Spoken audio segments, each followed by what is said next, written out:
നമസ്കാരം. ഇന്നത്തെ ഏറ്റവും പുതിയ വിപണി വാർത്തകളിലേക്ക് ഏവർക്കും സ്വാഗതം. കേരളത്തിലെ സ്വർണ്ണവില, ഇന്ധന നിരക്കുകൾ, അതുപോലെ കർഷകർ ഉറ്റുനോക്കുന്ന നാളികേരം, റബ്ബർ തുടങ്ങിയ കാർഷിക ഉൽപ്പന്നങ്ങളുടെ ഇന്നത്തെ കൃത്യമായ നിരക്കുകളാണ് നമ്മൾ പരിശോധിക്കുന്നത്. തുടർന്നും ഇത്തരം വീഡിയോകൾ ലഭിക്കാനായി ഞങ്ങളുടെ ചാനൽ ഇപ്പോൾ തന്നെ സബ്സ്ക്രൈബ് ചെയ്യുക. ആദ്യം തന്നെ സ്വർണ്ണവിലയിലേക്ക് കടക്കാം.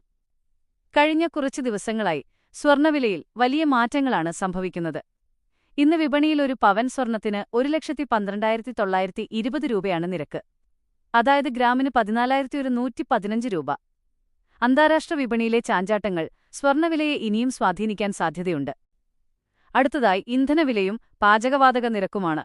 സംസ്ഥാനത്ത് പെട്രോൾ, ഡീസൽ വിലയിൽ വലിയ മാറ്റങ്ങൾ ഇല്ലാതെ തുടരുന്നത് വലിയൊരാശ്വാസമാണ്. കൊച്ചിയിൽ 1 ലിറ്റർ പെട്രോളിന് 107.40 രൂപയും ഡീസലിന് 95.32 രൂപയുമാണ് വില. എന്നാൽ LPG വിപണിയിൽ ഇന്ന് ചെറിയ ആശങ്കയുണ്ട്. ഗാർഹിക സിലിണ്ടറുകൾക്ക് വില മാറിയിട്ടില്ലെങ്കിലും വാണിജ്യ ആവശ്യത്തിനുള്ള വലിയ സിലിണ്ടറുകൾക്ക് വില വർദ്ധിച്ചിട്ടുണ്ട്. ഇന്ന് ഒരു കമേഴ്ഷ്യൽ സിലിണ്ടറിന് 3,106 രൂപയാണ് കൊച്ചിയിലെ നിരക്ക്.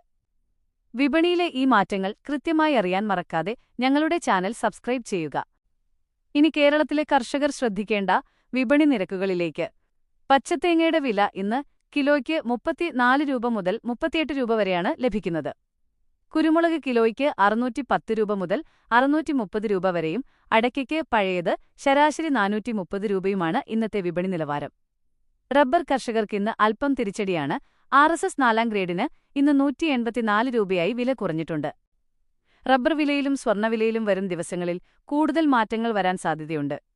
ആ വിവരങ്ങൾ ഞങ്ങൾ അപ്പോൾ തന്നെ നിങ്ങളിലേക്ക് എത്തിക്കുന്നതാണ്. ഈ വീഡിയോ ഉപകാരപ്പെട്ടുവെങ്കിൽ ലൈക്ക് ചെയ്യാനും ചാനൽ സബ്സ്ക്രൈബ് ചെയ്യാനും മറക്കരുത്. മറ്റൊരു വീഡിയോയുമായി വീണ്ടും കാണാം. നന്ദി.